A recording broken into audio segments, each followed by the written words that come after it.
커피 브레이크 최문기 목사입니다.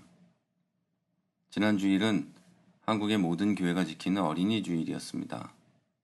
저희 교회는 원래 어린이 주일이든 무슨 주일이든 특별히 행사를 하진 않습니다. 부활주일도 그렇고 성탄절도 그렇고 행사는 없습니다. 물론 특별한 의미를 가지고 우리들이 모여서 하나님 앞에 예배드리고 이런 행사는 하지만 그것도 행사라고 부를진 모르겠지만 그런 것들은 하지만 무슨 성경 암송 대회라든가 또 뭐라고 하죠? 그 노래자랑인데요. 그 찬양 대회 이런 거 하지 않습니다. 하나님께 드리는 찬양을 무슨 대회를 해서 얼마나 하나님이 잘 받았나를 하는 것도 아니고 그럼 장난하는 것도 아니고 하여튼 저는 그렇게 생각하기 때문에 하지 않습니다. 물론 그것을 통해서 성도들이 서로 연합하고 서로 더 가까워질 수 있다면 그것도 의미 있는 일이겠지만 하나님께 찬양하는 것을 누가 심사해서 이렇게 하는 것은 저하고는 맞지 않습니다. 어쨌든 간에 지난 어린이 주일에도 한국 교회들은 여러 행사들을 했을 겁니다. 그럼에도 불구하고 한국에 일어난 대형 참사 때문에 또 그런 행사들을 취소한 교회들도 있을 겁니다. 근데 앞으로는 계속 안 해도 괜찮을 것 같아요. 무슨 행사를 전도를 위해서 하는 것도 저는 별로라고 생각하니까요. 자, 이런 모든 것을 다 접어두고 전 이렇게 생각합니다. 우리 아이들은 성경을 배워야 하는 거지 교회 행사나 주일학교의 그 놀이 때문에 교회에 와서는 안 된다라고 말이죠. 우리는 어린아이들을 위해서 또 학생들을 위해서 청년들을 위해서 여러 일을 계획하고 진행할 수 있습니다. 음식을 특별히 해줄 수도 있고요. 좋은 곳에 가서 함께 즐거움을 누릴 수도 있습니다. 교회 안의 어린이들을 위해서 하면 더 해야지 하지 말아야 하는 일은 하나도 없지만 무엇보다 더 중요한 것은 성경을 가르치는 것입니다. 사실 우리 아이들이 좋은 데 좀 못 가면 어떻습니까? 저 어렸을 때 좋은 데 한 번도 못 가도요. 잘 컸어요. 어린이 대공원, 과천 서울대공원 이런 데를 학교에서 가는 거 말고는 같은 교회 다니던 장로님께서 본인 자녀들 데리고 갈 때 저 한번 데리고 간 거 그거 말고는 없습니다. 근데 저 잘 컸습니다. 음식 못 먹으면 또 어떻습니까? 좋은 거 못 먹으면 또 어때요? 저 좋은 거 못 먹고 자랐지만요. 물론 지금은 좋은 거 많이 먹는데요. 좋은 거 못 먹고 자랐지만 그렇다고 해서 제가 나쁘거나 이상하거나 구원을 못 받거나 그렇지 않습니다. 그런데 하나님 말씀을 가르치는 일에 최선을 다하지 않으면 다른 모든 것을 잘해줘도 하나님 앞에서 우리는 죄인이고 아이들도 죄의 길에 남겨두는 겁니다. 죄의 길에 남겨둔다는 말에 당황하실 수도 있겠지만요. 어린아이부터 학생들까지 우리 아이들의 모습을 잘 몰라서 그런 겁니다. 아이들이 겉보기에 악하다는 뜻이 아니고요. 아이들은 겉보기에 순수하고 아름답고 사랑스럽습니다. 그러나 하나님 앞에서 우리 아이들은요. 우리들과 하나도 차이가 없습니다. 타락한 아담의 자손인 모든 사람은 부패한 죄성과 죄책을 가진 죄인으로 태어나고 하나님이 받으실 만한 선을 행할 능력이 하나도 없는 상태로 태어납니다. 어떤 사람들은요, 본질적으로 인간이 선하다고 말하지만 성경은 만물보다 부패하고 거짓된 것이 사람의 마음이라고 합니다. 사람은요, 인간적인 교육으로는 새롭게 될 수 없습니다. 오직 하나님의 말씀으로만 새롭게 될 수 있습니다. 자, 이런 상황에서 우리 아이들이 있는 교회가 그리고 우리의 청년들과 학생들이 있는 교회에서 하나님의 말씀보다 노는 것과 즐거운 것에 집중한다면 아이들의 미래는 뻔합니다.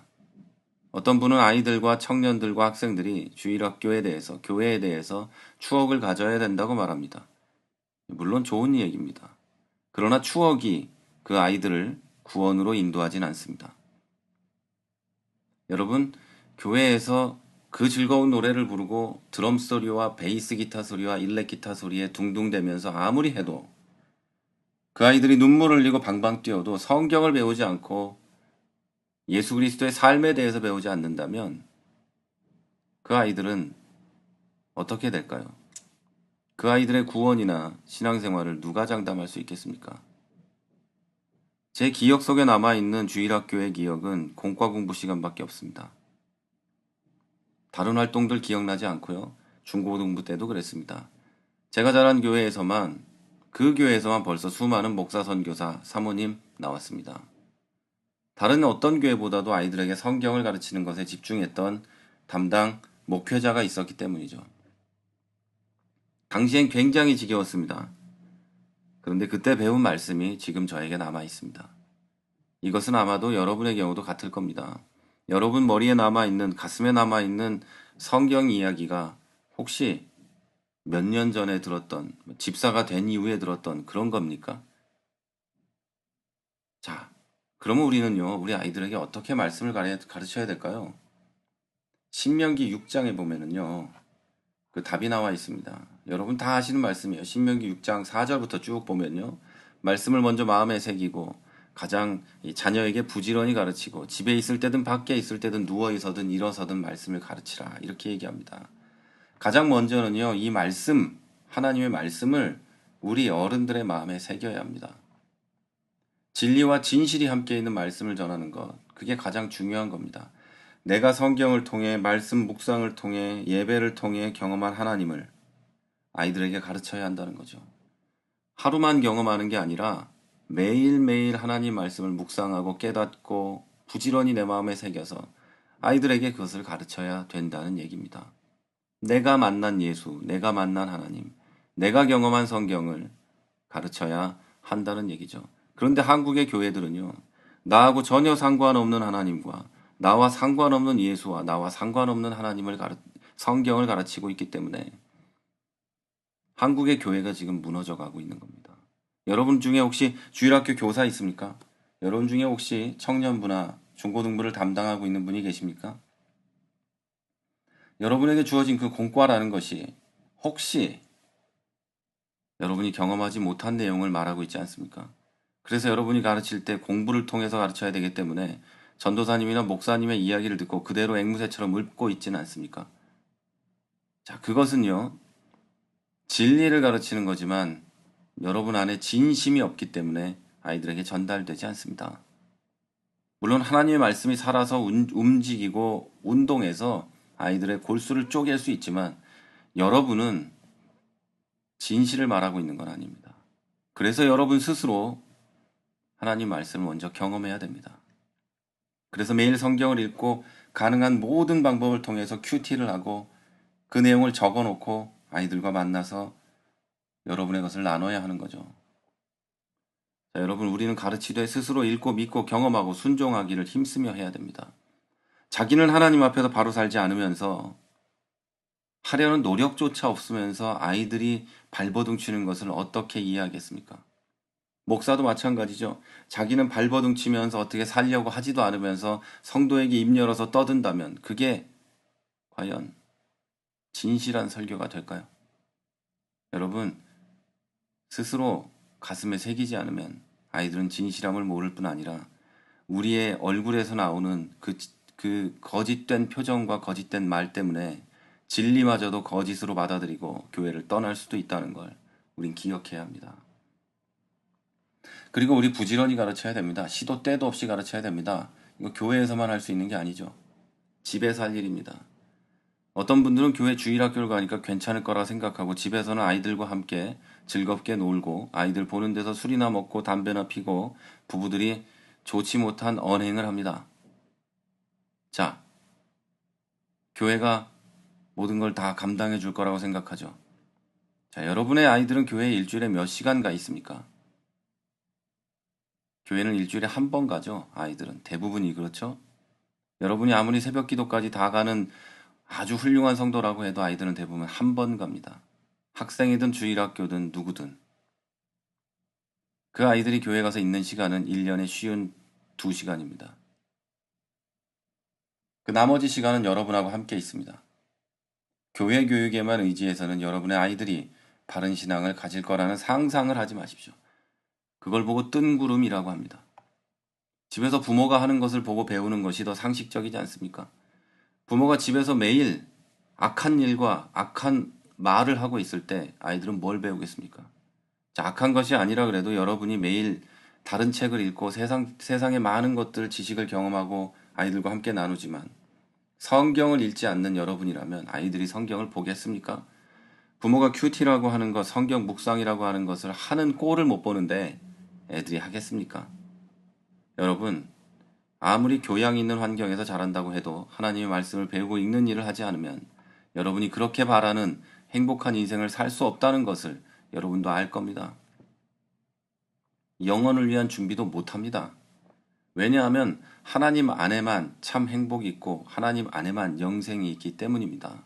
아이들에게 그걸 가르치셔야 됩니다. 무엇을 통해서? 여러분의 삶을 통해서 그렇게 하셔야 됩니다. 우리는요, 하나님의 말씀이 성경에서 하나님을 만날 수 있고 예수님을 만날 수 있고 성령을 경험할 수 있습니다. 또 교회를 알 수 있고 하나님 앞에서 바르게 사는 길을 알 수 있습니다. 그러나 그것을 성경을 모르면 이것들 중에 아무것도 알지 못합니다. 우리가 어쩔 수 없이 학교 가야 합니다. 세상의 삶도 굉장히 중요합니다. 공부 굉장히 중요합니다.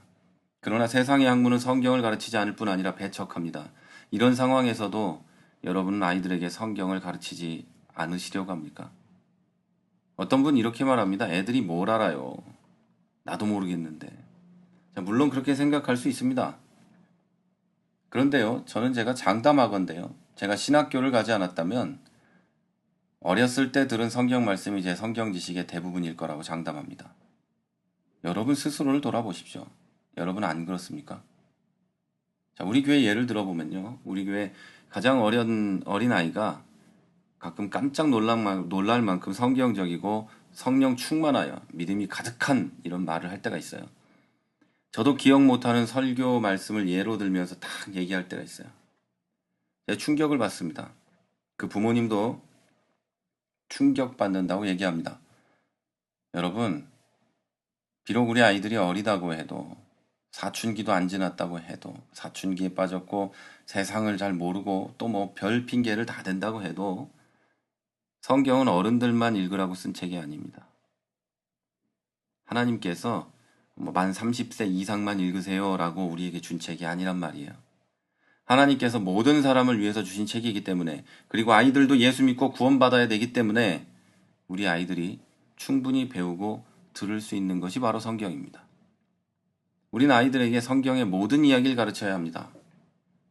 자, 저를 비롯한 여러분 그리고 여러분의 다니는 교회 구성원 모두가 특별히 부모님들이라면 아이들을 위해서 학생들, 청년들을 위해서 늘 기도하고 있을 겁니다. 그리고 행복한 사람이 되기를 바라고 있을 겁니다. 나아가서 하나님의 사람으로 당당하게 살기를 바라고 있을 겁니다. 그런데 그러면서도 어쩌면 잘 먹이고 잘 입히고 열심히 공부시키면 이런 사람이 될 거다라고 생각하고 있는 거 아닙니까? 그리고 교회 일주일에 한 번씩 가서 앉아있다 오면 그렇게 될 거다라고 생각하고 있지 않습니까? 그러나 절대 그렇지 않습니다. 범죄 타락한 아담의 후예인 우리의 어린이들, 학생들, 청년들, 그리고 우리들은 모두 먹는 것, 입는 것, 노는 것, 공부하는 것만으로 절대로 행복한 사람이 될 수 없습니다. 하나님의 말씀을 늘 듣고 가슴에 새기고 그대로 살고자 하면서 하나님을 알고 구원의 기쁨을 누리고 죄를 이기며 하나님의 사람으로 살아갈 수 있고 그래야 우리는 행복할 수 있습니다. 만약에 이 방송을 듣는 분 중에 돈이 아주 많은 분이 계시다면 여러분이 행복한지 돌아보십시오. 내가 과연 하나님의 말씀 없이 행복할 수 있었던가도 생각해 보십시오. 자, 여러분 아이들을 소중히 가르치지 않으면 여러분 가정의 미래도 없고 여러분 아이의 미래도 없고 여러분 교회의 미래도 없고 전체 한국 교회와 전 세계 교회의 미래도 없습니다. 유럽에는요. 교회에 할머니 할아버지들만 있습니다. 부활절이 되면 많이들 교회 오지만요. 그 다음 주에는 그 큰 교회당에 20명, 30명 있으면 큰 교회입니다. 그런데요. 성경을 가르치는, 열심히 가르치는 그런 체코 교회들을 보면요. 아이들이 정말 많습니다. 그리고 어른들도 많습니다. 숫자에 뭐 연연하는 건 아니지만요. 우리 교회들의 미래를 위해서 아이들을 가르쳐야 합니다. 그리고 더 나아가서 우리 아이들이 행복한 인생, 하나님 안에서의 행복을 누리게 하기 위해서 성경 가르쳐야 합니다. 여러분, 저는 우리 한국 교회의 위기가 어디서 왔나? 여러 말들이 있고 또 여러 원인들이 실제로 있지만요. 가장 큰 원인이 교회가 성경을 가르치지 않는 것이기 때문이라고 믿습니다. 성경 말고 노래를 가르치고 음악을 가르치고 교회에서 뭐 성공하는 법을 가르치고 교회 다녀서 돈 버는 법을 가르치고 처세술을 가르치고 철학을 가르치고 교육을 가르치고 이러고 있을 때 우리 교회는 무너졌습니다. 오직 하나님의 말씀만이 우리 교회들 가운데 있어야 하는 겁니다. 며칠 전 어린이 주일이었다고 말씀드렸습니다. 오늘 이 방송을 들으시면서 한 번 더 여러분 가정에서 여러분 교회에서 더욱 성경을 가르치기에 힘쓰기로 다짐해 보시기 바랍니다. 그래서 우리 어린 아이들이 하나님의 온전한 사람으로 자라가고 하나님께 영광을 돌리고 세상에서도 빛이 되고 소금이 되는 그리스도인의 삶을 살 수 있는데 여러분이 밑거름이 되시기를 바랍니다.